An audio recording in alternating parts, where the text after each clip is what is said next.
The Chicks on the Right on 93 WIBC. That's what I'm talking about. Oh, yeah, Disco Friday. So we got an email a couple days ago from someone who was absolutely horrified about a new iPhone video game called On the Lam, Fugitive Simulator, which apparently glorifies violence towards cops and civilians by allowing players to take the role of a murderer or a terrorist and go on crime sprees while trying to escape the country. And you can play a Muslim extremist, an Al-Qaeda sleeper cell member, a neo-Nazi who kills Jews in a synagogue, or get this, a quote, right-wing extremist and fan of Norwegian mass murderer Anders Behring Breivik, where you get to murder children.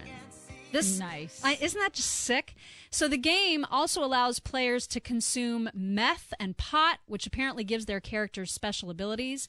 And that got us to talking about whether or not video games like these contribute to violent behavior in our kids, which is often a topic of discussion once you hear about these mass shootings or whatever. And I don't like to blame games directly for violence, but this stuff really bothers me. Yeah, this bothers me too. There was a new study that was conducted in Singapore, and they say that children ages 8 to 17 who play a lot of these violent video games showed an increase in aggressive behavior such as hitting, shoving, and pushing 3 years later compared to the behavior at the start. And then those who decreased the amount of time they spent playing these games saw a decrease in this aggressive behavior. So they found a correlation. Now, a lot of people, whenever we make a comment on our site or something about, these violent video games, are they making our kids more violent or more ambivalent to violence? Right. Because they're seeing so much of this stuff. People freak out. They come at us on our Facebook page and our website, and they really defend these things. They're like, it's not the video games. You can't blame the video games. Yeah. Well, it's not that we're blaming the video games, or I don't blame the video games, but I do think that there is something to these games. I mean, these games are becoming more and more realistic. Mm-hmm. And then you get desensitized to what you're actually doing. Yeah. In fact, there was one guy, Evan Ramsey. He was the shooter who snuck a 12-gauge shotgun into his Alaska high school. He gunned down a fellow student and the principal and wounded 2 others.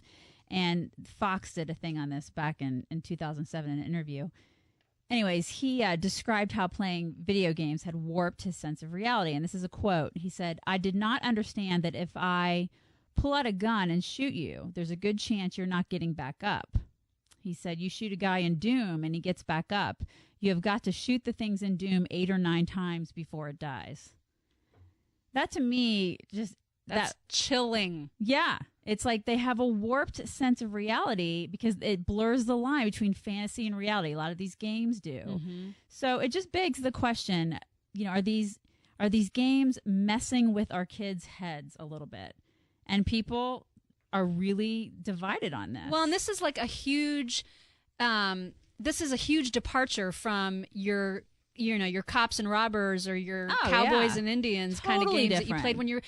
What I don't understand is why there's a market for that kind of video game, especially the kind that you described. That's just so disgusting to me. It is. So the phone lines are open, y'all. 239-9393. This is a very heated topic.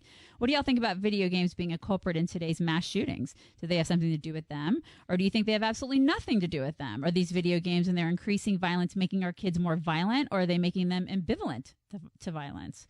Weigh in on this. 239-9393. Stay tuned for more Chicks. Daisy and Mock on 93 WIBC.